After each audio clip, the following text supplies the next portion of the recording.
X minus zero, সেখান থেকে কি আসছিল Y square equal two 4x আসছিল, তাই না? শীর্ষবিন্দু যদি 0 0 হয় আর অক্ষটা যদি x অক্ষ হয়, তাহলে x হচ্ছে এক ঘাত, y হচ্ছে দ্বিঘাত। তো তোমাদেরকে একটা জিনিস দেখাইছিলাম না, মনে আছে? যে যখন শীর্ষবিন্দুটাকে আমরা 0 0 থেকে ধরো আলফা বিটা বিন্দুতে শিফট করছি, তখন পরাবৃত্তের সমপ্রস্থ যে কোনো একটা বিন্দু যদি আমাদের এক্স ওয়াই হয়, এই এক্স ওয়াই কে আমরা নতুন স্থানাঙ্ক ব্যবস্থার সাপেক্ষে কি লিখছিলাম? X minus alpha Y minus beta. তো সেক্ষেত্রে পরাবৃত্তের সমীকরণ কি হয়েছিল? Y minus beta square 4a X minus alpha. এবং সেক্ষেত্রে আমরা কি বলছিলাম? Capital Y square 4a capital X, এরকম ছিল না? তাই তো, এরকম একটা জিনিস ছিল। তো এটা ছিল পরাবৃত্তের জন্য। তো পরাবৃত্তের শীর্ষবিন্দুটা ছিল 0 0। পরাবৃত্তের ক্ষেত্রে পয়েন্ট অফ সিমেট্রিটা ছিল হচ্ছে শীর্ষবিন্দু, এখান থেকে আমাদের দুইটা অংশ সিমেট্রিক ছিল। উপবৃত্তের ক্ষেত্রে আমাদের বলতো যে পয়েন্ট অফ সিমেট্রিটা এখন কে? এখন কি উপবৃত্তের ক্ষেত্রে শীর্ষবিন্দু পয়েন্ট অফ সিমেট্রি নাকি কেন্দ্র পয়েন্ট অফ সিমেট্রি? এখন কিন্তু পয়েন্ট অফ সিমেট্রি কে? কেন্দ্র, রাইট? তাহলে এখন দেখো তোমার এখানে উপবৃত্তের ক্ষেত্রে এটার ইকুয়েশন কি ছিল? যে x minus 0 square by a square y minus 0 square by b square equal to 1 ছিল হচ্ছে পরাবৃত্তের ক্ষেত্রে এটা। এই উপবৃত্তের ক্ষেত্রে এটা ছিল, সেখানে আমরা লিখছিলাম কি x square by a square y square by b square equal to 1। তাহলে তোমাদের কাছে কথা যে ভাইয়া কেন্দ্র যদি এখন আলফা বিটা বিন্দুতে শিফট হয়, অক্ষগুলো যদি x বা y অক্ষের সমান্তরাল হয়, তখন এই সমীকরণটা আসলে কেমন হবে? x minus alpha square by a square y minus beta square by b square equal to 1। ঠিক আছে? তাহলে এটাকে আমরা কি লিখবো? যে capital x square by a square capital y square by b square equal to 1। ঠিক আছে? জাস্ট কি হইছে? পরাবৃত্তের ক্ষেত্রে শীর্ষবিন্দুটা শিফট করছিল, উপবৃত্তের ক্ষেত্রে কি কেন্দ্রটা শিফট হবে। কেন্দ্র 0 0 ছিল, সেখানে যদি আলফা বিটাতে যাই, তাহলে এখানে কি হবে? x minus alpha square by a square y minus beta square by b square equal to কি হবে? 1। তো এখানেও তোমার একই কথা যে ভাই যদি a বড় হয় তাহলে আলটিমেটলি আপনার শোয়ানো, আর যদি b বড় হয় তাহলে এরকম দাঁড়ানো উপবৃত্ত হবে। ওকে, b বড় হলে কি হবে? দাঁড়ানো উপবৃত্ত হবে। ঠিক আছে?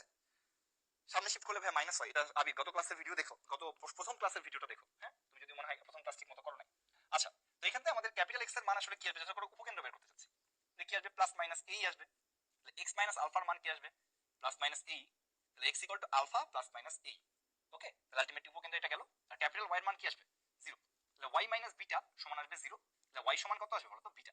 এখন উপকেন্দ্রের স্থানাঙ্ক হবে আলফা প্লাস মাইনাস এই আর বিটা এরকম দেখতে হবে। মানে এভাবে চিন্তা করতে পারো ভাইয়া, আগে উপকেন্দ্র ছিল কি? আগে উপকেন্দ্র ছিল প্লাস মাইনাস এই কমা 0। এখন এই এক্স এর সাথে আলফা যোগ হয়েছে, ওয়াই এর সাথে কি হয়েছে? বিটা যোগ হয়েছে। সবগুলো ক্ষেত্রে তাই হবে। এটা আমার মেমোরাইজ করার দরকার নেই, ডোন্ট মেমোরাইজ দিস। জাস্ট এটা মাথায় রাখবো যে সেন্টার যদি আমার আলফা বিটা বিন্দুতে শিফট হয়, তাহলে আলটিমেটলি কি হবে? এটা যে সমীকরণ হবে x minus alpha square by a square y minus beta square by b square equal to 1, একেবারে পরাবৃত্তের মতো। ঠিক আছে? এটা তো মনে পড়ছে কিনা দেখি জানো? মনে পড়ছে? দেখি জানো, পরাবৃত্তের মতো একেবারে। অনেকে লিখেও দিছে। এক্স্যাক্টলি আগের মতোই আমাদের হবে, শুধুমাত্র কি হচ্ছে? জাস্ট এক্স এর জায়গায় এক্স মাইনাস আলফা হবে প্যারাবোলার মতো, ওয়াই এর জায়গায় কি হবে? ওয়াই মাইনাস বিটা হবে। শুধু আগের বার কি হয়েছে? ঠিক আছে, আগের বার হচ্ছে শীর্ষবিন্দুটা শিফট হয়েছিল, এখন শিফটটা কে হবে? এখন হচ্ছে তোমার কেন্দ্রটা শিফট হবে। ওকে, আশা করি দিয়ে। চলো তাহলে আমরা এখন অঙ্ক করে দেখি। দেখো এখানে অঙ্কের প্রত্যেকটা ডেটা আমি বের করবো না, শুধু কয়েকটা জিনিস দেখাই দিব, তোমরা একইভাবে বাকিগুলো করতে পারবা। ভাই এই যে দেখো উপবৃত্তটা সুন্দর করে তোমার সমীকরণটা বানাই দিছে, বলছে হাবি জাবি জিনিসপত্র বের করো, সব বের করতে বলছে। এত কিছু আমরা বের করবো না, আমরা দুই তিনটা জিনিস বের করবো, তোমরা বাকিটা কিভাবে করতে পারবা। যে ভাইয়া যে x minus 2 square by 5 square y minus 3 square by 3 square equal to কি আসলো? 1 আসলো। তাহলে তোমরা বলতে পারো ভাই এটা capital X square by 5 square capital Y square by 3 square equal to 1। তাহলে ভাই এর মান আসবে আপনার 5, বি এর মান আসবে আপনার 3। ক্যাপিটাল এক্স এর মান x মাইনাস 2, ক্যাপিটাল ওয়াই এর মান y মাইনাস 3। তাহলে এখনো দেখতেছি ভাইয়া এ বি থেকে বড়, তাহলে উপবৃত্ত কেমন হবে? এরকম সমান স্টাইল উপবৃত্ত হবে। তাহলে প্রথম কাজ উৎকেন্দ্রিকতা বের করা। তাহলে ই এর মান কি হবে? রুট ওভার 1 মাইনাস ছোট স্কয়ার বাই বড় square, root over 1 minus 3 square by 5 square, মানে আসবে 4 বাই 5। তাহলে উৎকেন্দ্রিকতা বের করে ফেলছি, এটা কিন্তু একটা আনসার। তাহলে আমাদের এই লাগবে আর আমাদের এ বাই ই লাগবে। এই মানে কি? এর মান 5, এর মান হচ্ছে তোমার কত ছিল? 4 বাই 5, তাহলে এটা আসবে কত? 4। আবার এ মান 5 4 বাই 5, তাহলে এটা আসবে 25 বাই 4, 25 বাই 4 এরকম আসবে। ওকে, তাই যদি হয় তাহলে এখন আমরা চলো কয়েকটা জিনিস বের করি। মনে করো কেন্দ্র বের করি আগে। কেন্দ্র কি হবে? কেন্দ্রের জন্য ক্যাপিটাল এক্স এর মানও 0, ক্যাপিটাল ওয়াই এর মানও কত আসবে? 0। তাহলে নরমালি তুমি এভাবে চিন্তা করবে যে ভাই নরমালি উপবৃত্তের কেন্দ্র কি হয়? উপবৃত্তের কেন্দ্র স্ট্যান্ডার্ড পজিশনে 0 0 হয়। তাহলে এখানে ক্যাপিটাল এক্স এর মান 0 হবে, ক্যাপিটাল ওয়াই এর মান 0 হবে, কারণ এখানে ছোট এক্স এর মান 0, ছোট ওয়াই এর মান 0 ছিল। তাহলে এখানে তুমি বলবো ভাই তাহলে x মাইনাস 2 এর মান হবে ভাইয়া 0 আর y মাইনাস 3 এর মানও হবে 0। তাহলে x এর মান আসবে 2, y এর মান আসবে তোমার 3। তাহলে কেন্দ্র আসবে 2 3। না, কেন্দ্র বের করে ফেলছে। কিন্তু এখান থেকে বোঝা যায় ভাই x minus alpha y minus beta, আলফার মান 2 বিটার মান 3, তাহলে আলটিমেটলি কি হচ্ছে? এটা কিন্তু কেন্দ্র কিন্তু 2 3 হয়ে যাচ্ছে। ফোকাস যদি বের করতে চাও তাহলে ভাই ক্যাপিটাল এক্স এর মান, ফোকাস কি হয় বলতো? ফোকাস গুলো কি ছিল? একটা ছিল a, 0, একটা মাইনাস এই কমা জিরো। তাহলে এক্স এর মান ছিল প্লাস মাইনাস এই, আর ওয়াই এর মান কি ছিল জিরো। তাহলে এক্স মাইনাস টু এটার মান প্লাস মাইনাস এই, এর মান ছিল ফোর, আর ওয়াই মাইনাস থ্রি এটার মান হবে কত জিরো। তাহলে এক্স এর মান এখান থেকে কত আসে two plus minus four, y এর মান এখান থেকে আসে থ্রি। তাহলে এক্স এর মান আসে সিক্স কমা মাইনাস টু, আর ওয়াই এর মান আসে তোমার হচ্ছে থ্রি। তাহলে ফোকাস হচ্ছে সিক্স থ্রি, আর হচ্ছে তোমার কত মাইনাস টু থ্রি। দুইটা ফোকাস আসবে, একটার ভুজ হচ্ছে সিক্স কোটি মাইনাস থ্রি, একটার ভুজ হচ্ছে মাইনাস টু কোটি হচ্ছে তোমার থ্রি। একইভাবে যদি তোমার দ্বিঘাক্ষের সমীকরণ বের করতে হয়, দ্বিঘাক্ষের সমীকরণ কি ছিল, এখানে একটা ছিল এখানে একটা ছিল, এক্স সমান এ বাই ই, এক্স সমান মাইনাস এ বাই ই। তাহলে এক্স সমান plus minus A by E ছিল, এখানে জাস্ট ক্যাপিটাল এক্স সমান কি হবে plus minus A by E. তাহলে X minus two plus minus A by E মান কত ছিল 25/4। তাহলে এক্স এর মান আসতেছে তোমার কত টু প্লাস মাইনাস 25/4। তাহলে যোগ করলে কি আসবে 8 আর 25 মানে 33/4, বিয়োগ করলে 25 থেকে 8 বাদ দিলে কত হয় 13। তাহলে 25 থেকে 8 বাদ দিলে কি 13 হয়? হ্যাঁ ঠিক আছে, তাহলে মাইনাস 13/4। ঠিক আছে, তাহলে আলটিমেটলি দুইটাই আসবে, একটা হচ্ছে এক্স সমান 33/4, একটা সমান এক্স সমান মাইনাস 13/4।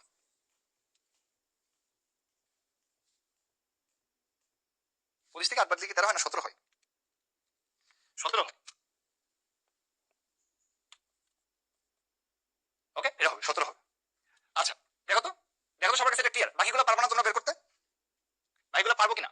এটা হচ্ছে বোর্ডে কিভাবে করবো আমরা, বোর্ডের ব্যাপারটা আমরা এখানে দেখে দিলাম যে বোর্ডে কিভাবে করবো এটা আমরা দেখলাম। এখন যদি তাই হয় তোমার এভাবে চিন্তা করো, এটা মনে করো আমরা ছবি করতে চাচ্ছি, ছবিটা কেমন হবে এটা দেখতে চাচ্ছি। তো দেখো বহুদিন আমরা অ্যাডমিশনটা স্টাইল শিখেছিলাম মনে আছে, যে এখানে দেখো বলছে যে এই জিনিসের উপকেন্দ্র উৎকেন্দ্রিকতা হাবিজাবি বের করো, তিন চারটা জিনিস বের করতে বলছে। তো প্রথম কথা এখানে দেখো এটা তোমাকে কিন্তু ফরম্যাট বানায় দেয় নাই। আমাদের ফরম্যাটটা কি ছিল x minus alpha square by a square, y minus beta square by b square equal to 1। এবং তোমরা খেয়াল রাখবা ভাইয়া বৃত্তের ক্ষেত্রে একটা জিনিস খেয়াল করেন, x square plus y square equal to কি আর স্কোয়ার, এটা বৃত্তের ক্ষেত্রে হয়।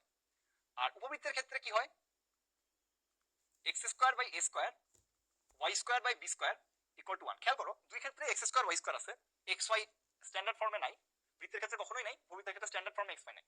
এবং বৃত্তের ক্ষেত্রে এক্স স্কোয়ার আর ওয়াই স্কোয়ারের সহগ কি, মানে এক্স ওয়াই পদটা তোমার হচ্ছে উপবৃত্তের ক্ষেত্রে স্ট্যান্ডার্ড ফর্মে নাই, বৃত্তের ক্ষেত্রে তো মোটেই নাই। আচ্ছা তাহলে এখানে কি এক্স স্কোয়ার আর ওয়াই স্কোয়ারের সহগ একই, আর এখানে এক্স স্কোয়ার আর ওয়াই স্কোয়ারের সহগ হচ্ছে আলাদা। ঠিক আছে, উপবৃত্তের জন্য মনে রাখতে হবে যে এখানেও মাঝখানে প্লাস চিহ্ন আছে, এক্স স্কোয়ার আর ওয়াই স্কোয়ারের সহগটা আসলে কি আসে আলাদা আসে। বৃত্তের ক্ষেত্রে এই দুটো সহগ কি ছিল একই, উপবৃত্তের ক্ষেত্রে এই সহগটা কি আসলে আলাদা। ঠিক আছে, তাহলে এখন দেখো বি স্কোয়ার বাই 5 লিখি নাই তো ভাইয়া, বি স্কোয়ার বাই এ লিখছি। এটা মানে ওই ইয়াটা উপকেন্দ্রিক লম্বের অর্ধেকটা দৈর্ঘ্য, উপকেন্দ্রিক লম্বের অর্ধেকটা দৈর্ঘ্য কি ছিল এই যে বি স্কোয়ার বাই এ ছিল, উপকেন্দ্রিক লম্বের অর্ধেকটা দৈর্ঘ্য কি বি স্কোয়ার বাই, টোটালটা কি ছিল 2 বি স্কোয়ার বাই এ তার অর্ধেক।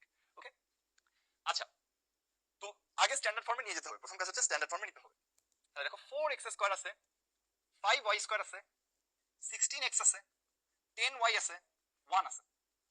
তোমার অনেকদিনের ইচ্ছা x গুলাকে একসাথে আনা, তো একটা 4 কমন নেই, চলো x স্কোয়ার মাইনাস 4x। একটু আরেকটু ইচ্ছা আছে যেটা ফাঁকা রাখবো, এখানে রাখলাম। এখান থেকে চলো আমরা 5 কমন নিয়ে ফেলি, y স্কোয়ার প্লাস 2y, অনেকদিন ইচ্ছা একটু ফাঁকা রাখলাম, আর 1টাকে চলো পাশে নিয়ে যাই -1। তাহলে এখন এই যে ফাঁকা রাখলাম একটুখানি, x গুলাকে কমন নিলাম একসাথে, y গুলাকে একসাথে আনলাম, আর কনস্ট্যান্টকে ডান নিয়ে গেছি। এখানে বলতো a প্লাস বি হোল স্কয়ারের মতো ফরম্যাট আনার জন্য কি করা লাগবে, একটা কত যোগ করা লাগবে, একটা 4 যোগ করা লাগবে। আমরা এখানে আসলে 4 4 16 যোগ করছি, আসলে এখানে একটা 16 যোগ করতে হবে। আবার এখানে a plus b whole square complete করার জন্য আমরা একটা 1 যোগ করা লাগবে, তো আমরা আসলে 5 কে 5 যোগ করছি, এখানে একটা 5 যোগ করতে হবে। তাহলে দেখো তাহলে এখানে কি আসলো 4x minus 2 square 5y plus 1 whole square equal to 20। এরকম রেজাল্ট আসলো। তাহলে এখানে দেখো স্ট্যান্ডার্ড প্রায় হয়ে গেছে, 20 দিয়ে এখন ভাগ করতে হবে। 4x minus 2 square by 20, 5y plus 1 whole square by 20 equal to কত 1। তাহলে 4 5 20, এখানে কি 4 5 20, তাহলে রেজাল্ট কি আসবে বলো তো, x minus 2 square by root 5 square, y plus 1 square, 4 মানে 2 স্কয়ার ইকুয়াল টু 1। তো এখানে খেয়াল করো a স্কয়ার সমান 5, b স্কয়ার সমান 4, a স্কয়ার b স্কয়ার থেকে বড়, তাহলে অবশ্যই a b থেকে বড় হবে। ওকে, তাহলে a এর মান রুট 5 আর b এর মান কত 2। প্রথম কাজ এই ফর্মেটে নিয়ে যাও, দেখো x square by a square, y square by b square equal to 1। তো এখানে দেখো আমাদের ক্যাপিটাল x এর মান আসছে x মাইনাস 2, ক্যাপিটাল y এর মান আসছে y মাইনাস y প্লাস 1। এখন উৎকেন্দ্রিকতা বের করবা, রুট ওভার 1 মাইনাস ছোট স্কয়ার বাই বড় স্কয়ার। উৎকেন্দ্রিকতা আসলো 1/√5। ওকে, ছোট স্কয়ার মানে কি 2 স্কয়ার, আর বড় স্কয়ার মানে √5 স্কয়ার, মানে 4/5 আসবে। তো যেহেতু a বড়, তাহলে আমাদের a লাগবে, তাহলে 5 √5 ইনটু 1/√5, তাহলে a এর মান 1। আবার a বাই e লাগবে, √5 ডিভাইডেড বাই 1/√5, তাহলে a বাই e এর মান হচ্ছে 5। সবগুলো বের করে ফেলছি। এবার দেখো কি কি বের করতে বলছে। উপকেন্দ্র বের করতে বলছে, উপকেন্দ্রিক লম্বের দৈর্ঘ্য বের করতে বলছে, উৎকেন্দ্রিকতা নিয়ামক বের করতে বলছে।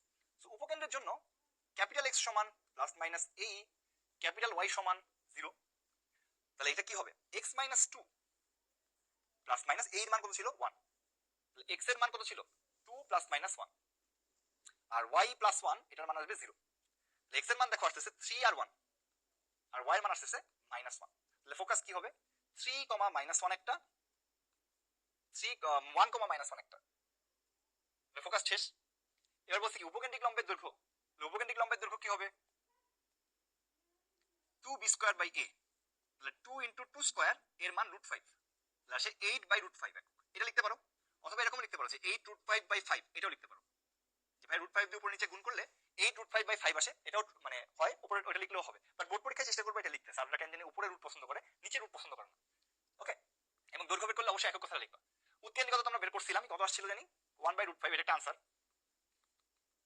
আর নিয়ামক রেখার সমীকরণ, নিয়ামক রেখার সমীকরণ কি ছিল, ক্যাপিটাল X সমান plus minus a by e, তাহলে x minus 2 equal to plus minus 5, তাহলে x এর মান কত হবে 2 প্লাস মাইনাস 5, তাহলে যোগ করলে আসবে 7, বিয়োগ করলে আসবে -3, তাহলে একটা নিয়ামক হবে x ইকুয়াল টু 7 আর একটা x ইকুয়াল টু -3, এটা হচ্ছে আনসার।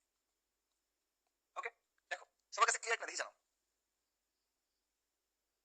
আবার এইভাবে অল টাইম স্কয়ার আনতে হবে। দেখো তো সবার কাছে এটা ক্লিয়ার না দেখি জানো করে এই অবশ্যই বানাইতে পারি, বাট সেটা যদি আমি এখন আর বানাই আরো তোমাকে আরো 12টা সূত্র দেখাই, অলরেডি দেখাইছি, তোমার কি জীবন ঠিক থাকবে? আশা করি থাকবে না।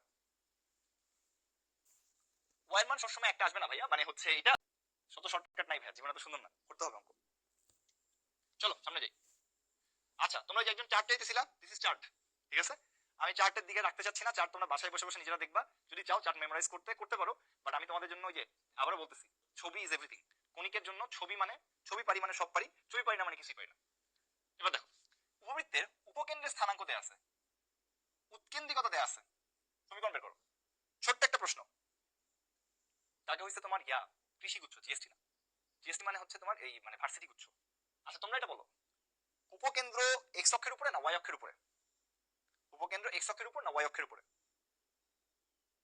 যদি বলতে পারো কিনা। উপকেন্দ্র এক্স অক্ষের উপরে না ওয়াই অক্ষের উপরে, ওয়াই অক্ষের উপরে, মানে কোটি আছে ভূত 0, তার মানে কি উপকেন্দ্র ওয়াই অক্ষের উপরে। এটা একটু খেয়াল রেখো, তার মানে এটা বোঝাই যাচ্ছে যে ভাই এখানে কিন্তু বি বড় হবে এ ছোট হবে। ওকে, দাঁড়ানো উপবৃত্ত, দিস ইজ দাঁড়ানো উপবৃত্ত, কারণ উপকেন্দ্র ওয়াই অক্ষের উপরে।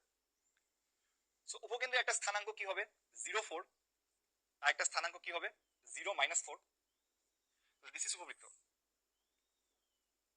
এখন তোমার কাছে প্রশ্ন যে ভাইয়া তাহলে তোমরা বলো তো এদের কেন্দ্রটা কি হবে, কেন্দ্র কিভাবে বের করবা। উপকেন্দ্র দেওয়া থাকলে কেন্দ্র বের করার সিস্টেম খুবই সিম্পল, তুমি দেখেই বুঝতেছো ভাই এটা 0, 4, 0, -4, কেন্দ্র 0, 0 হবে। তারপরে তুমি যদি না বুঝো তাহলে বুঝবো যে ভাই উপকেন্দ্র দুইটার মধ্যবিন্দু হচ্ছে কেন্দ্র, তাহলে 0 + 0 / 2, 4 - 4/2, তাহলে কেন্দ্র হচ্ছে 0, 0। এভাবে তুমি চিন্তা করতে পারো যে ভাইয়া উপকেন্দ্র দুইটার মধ্যবিন্দু আমাদের কি কেন্দ্র, এটা দিয়ে হয়ে যায়। অথবা তুমি তিনটে 4 আর -4 দেখেই বুঝে পাওয়ার কথা যে ভাইয়া মাঝখানে তাহলে 0 থাকবে, তাই না। আচ্ছা তাহলে দেখো উৎকেন্দ্রিকতা কত দেয়া, উৎকেন্দ্রিকতা দেয়া আছে 4/5, এবং এটা কিন্তু 0, BE, this is also 0, BE minus, মানে বি এর মান হচ্ছে তোমার 4, তাহলে বি থাকলো, ই এর মান 4/5, এর মান কত 4, তাহলে বি এর মান কত আসলো 5, তাহলে বি এর মান আসলো 5, এর মান ই এর মান আসছে 4/5, তাহলে আমরা কি জানি ছোট স্কয়ার একটু বড় স্কয়ার 1 - e²। তুমি যদি এটা ভুলে যাও কখনো এই সূত্রটা, তাহলে তোমরা মনে রাখবা এই সূত্রটা উৎকেন্দ্রিকতা সূত্র থেকে আসে, যে হচ্ছে ধরো এখানে ই স্কয়ারের সূত্র কি হওয়ার কথা ছিল 1 - a² / b² হওয়ার কথা ছিল, তাই না। তাহলে a²/b² এর মান কি হবে 1 - e², a² into b² into 1 - e²। ওকে, তাই যদি হয় এই যে ছোট স্কয়ার মানে কি a² সমান b² ইন্টু 1 - e²। তাহলে তুমি এখানে কি বলতে পারো b² এর মান কত 5² 1 মাইনাস কত 16/25, 25 ইন্টু 9/25,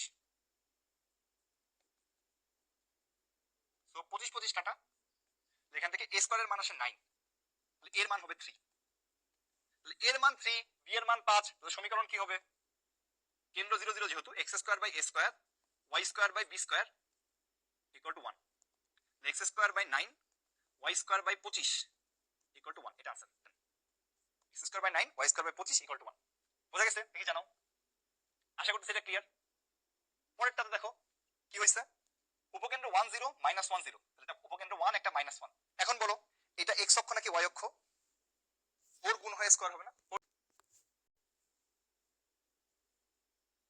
দিস ইজ ওয়ান উপকেন্দ্র মাইনাস 1 0, দিস ইজ আনাদার উপকেন্দ্র 1 0, তাহলে মধ্যবিন্দু অবশ্যই কেন্দ্র 0 0, কেন্দ্র বোঝাই যাচ্ছে 0 0।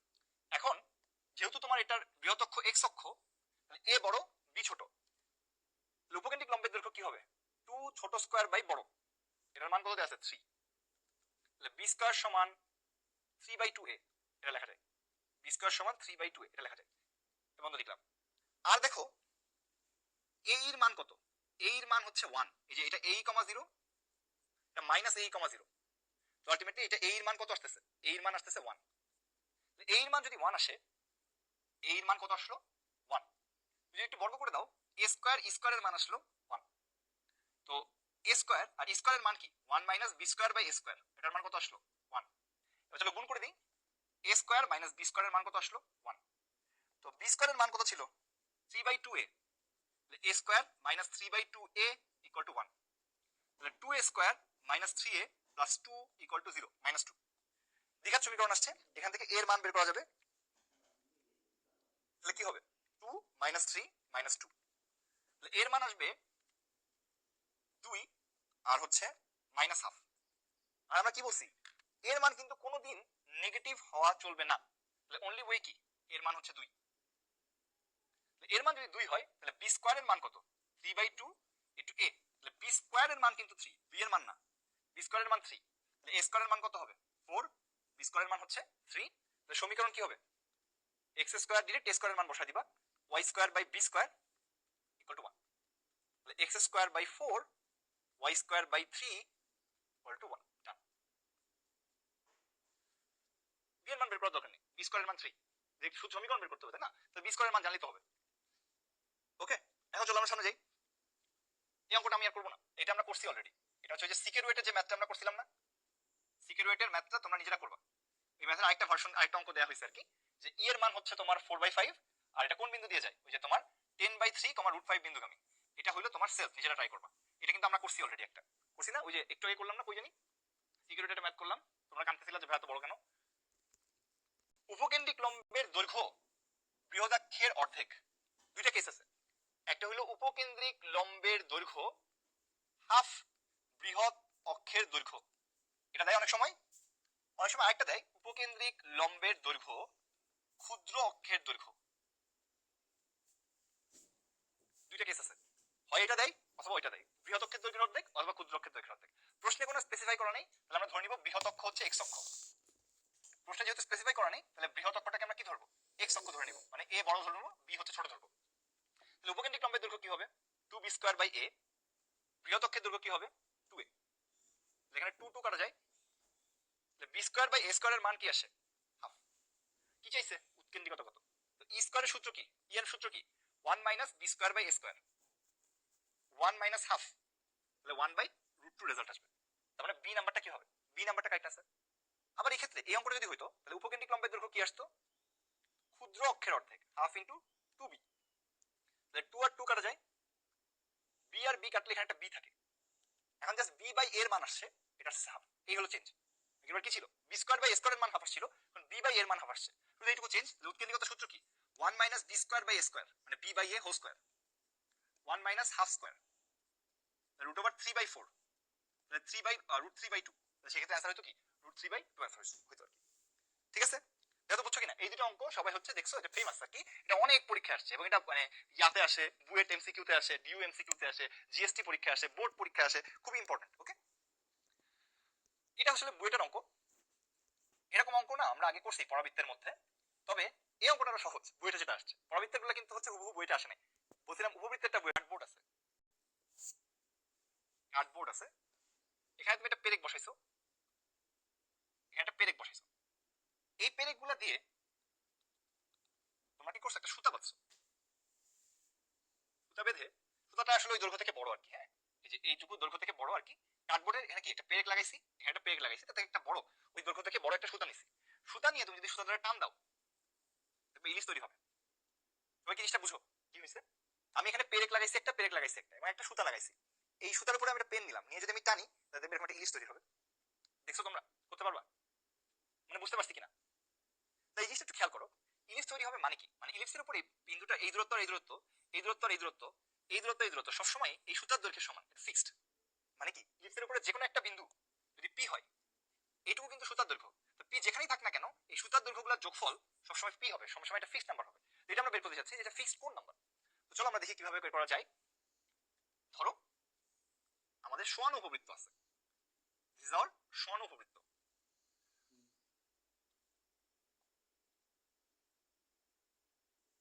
এখানে একটা উপকেন্দ্র আছে, এখানে একটা উপকেন্দ্র আছে, এর উপর যে কোনো একটা বিন্দু পি হলে, পি এক্স ওয়াই আর কি, যে কোনো একটা বিন্দু, এক্স ওয়াই দরকার নেই, আপাতত পি দেখি আমরা। তাহলে S prime P R S P এদের যোগফলটা আমাদের বের করতে হবে। তো আমরা যদি দেখি কি ঘটনা ঘটতেছে, দেখো একটু কালার কোডিং করলে পারলে ভালো হয়। গ্রিন আর এটা হচ্ছে তোমার পার্পল বা পিঙ্ক, যাই হোক না কেন। দেখো আমরা যদি এটা লিখি যে এসপি আর পিএম এর রেশিওটা তো ফিক্স, তাই না, ইসেন্ট্রিসিটি। তাহলে এসপি সমান কিন্তু সবসময় এটা লেখা যায় যে ই ইন্টু পিএম, তাই না? তাহলে এই যে ফোকাস আছে, এই ফোকাস থেকে পি বিন্দু দূরত্ব, এসপির মান, এস প্রাইম পি এর মান, এইটার দিকাক্ষ থেকে দূরত্ব কত, পিএম প্রাইমের সমান, ই ইন্টু পিএম প্রাইম। আবার এই ফোকাস থেকে এই পি এর দূরত্ব এসপি, এটার মান কি হবে, ই ইন্টু এই দিকাক্ষ থেকে দূরত্ব পিএম। তাহলে আমি যদি এটাকে যোগ করে দিই, SP plus S prime P into PM plus PM prime. দেখো পিএম এর সাথে যদি আমি পিএম প্রাইম যোগ করি তাহলে আসলে কি পাওয়া যায়, এম এম প্রাইম পাওয়া যায়। দেখো এই যে এম এম প্রাইম পাওয়া যায়, এটা লেখা আর জেড জেড প্রাইম লেখা কিন্তু একই কথা। S P plus S prime P E into Z Z prime, এটা লেখা কিন্তু একই কথা। জেড জেড প্রাইম কি, দুইটা দিকাক্ষের মধ্যবর্তী দূরত্ব, টু এ বাই ই। বসো এখানে ই ইন্টু টু এ বাই ই, ই কাটা যায়। এখান থেকে আমরা পাচ্ছি এসপি এর সাথে এস প্রাইম পি যোগ করলে আমরা পাচ্ছি 2 এর সমান। 2 এটা আসলে কি ছিল, 2 এটা আসলে বৃহৎ অক্ষের দৈর্ঘ্যের সমান। তাহলে ফোকাস থেকে উপবৃত্তের উপরস্থ যে কোনো বিন্দুর দূরত্ব, একটা ফোকাস থেকে দূরত্ব আর একটা ফোকাস থেকে দূরত্বের যোগফল সবসময় ফিক্সড, এবং এই ফিক্সড মানটা আসলে কি 2। তো তুমি এটা বলতে পারো তাহলে ভাইয়া যদি এরকম দাঁড়ানো উপবৃত্ত হতো তাহলে কি হইতো? দাঁড়ানো হলে ভয়ের কোনো কারণ নাই।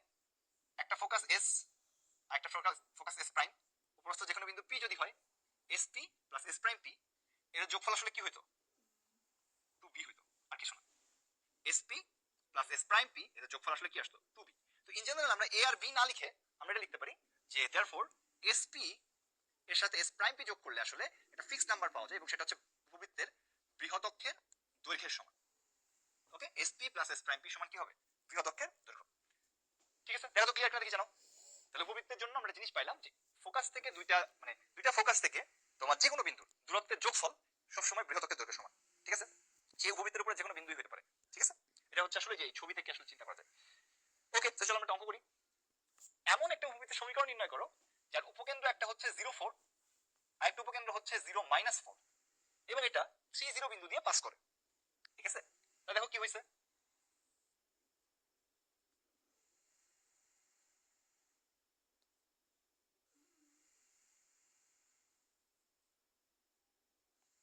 একটা উপকেন্দ্র হচ্ছে 0,4 আর আরেকটা উপকেন্দ্র হচ্ছে 0,-4।